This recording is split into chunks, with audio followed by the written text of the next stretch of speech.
So given our history with you, yeah, body shape's pretty good. It still gets a little bit of that overextension with your spine, yeah.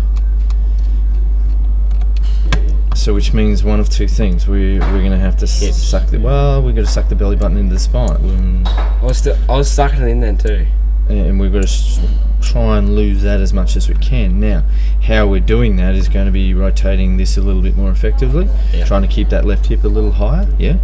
So to keep that a little bit straighter. Yeah. Now, given it's tougher to see with your dark shirt on than your red shirt, normally, you can still see it though. No, I can definitely see it. However, it gets to the top a little bit more effectively, which I like, but we've really got to start training. Yeah? Oh, this is so bad. It's not bad. It is. Mate, it's like the exact conversation that you heard with me on the phone just then. As he plays mini tours in America, he's an extraordinarily good player. You're 2 under after 13 holes and you come home, you bogey the last 3 holes to finish 1 over. That is not mechanical. Okay, that's a mental issue. Yeah? So for you, we've had some stuff going on for quite some time. It's like riding a bike. You will not lose those motor patterns. They will always be there. But when that left shoulder disconnects and rolls, and we don't have the strength to hold that there... I don't know why. Well, it's a motor pattern that you won't change. Okay? Sorry. You will change, but it's going to take a lot of work. So we want the forearm to be underneath you a lot more. Yeah. Which means that we have to keep rotating left. Okay? This has to keep going that way. On the way through, right? Because then the forearm will work underneath you a little bit more rather than working out. So as soon as it stops, as soon as that disconnects, that left elbow, left shoulder, that disconnects, it travels out, the hand and arm path and forearm path goes out, the club goes in.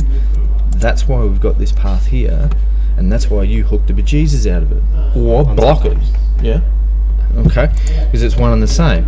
So we've got to try and get that forearm working underneath here a little bit more, which means that we've got to do some work in patterning that in, which is not swinging quite as hard, building that motor pattern, swinging it at basically 20% speed-wise, not 20% as in length of backswing and length of follow-through. Does that make sense? Yeah.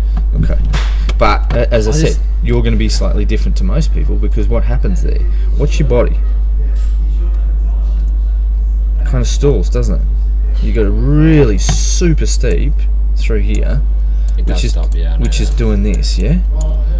So what we've got to try and do is keep that left shoulder or the shoulder plane a little bit more level, yeah. Yeah. Which then means it's not going to come so far from the inside, all right, and we're not going to have the path that goes that way. I don't think I'm swinging it any different to what I did when I had 2 under.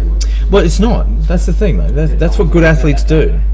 That's what good athletes do. I just wasn't swinging. I didn't look many that. Yeah, but the good athletes adapt, mate.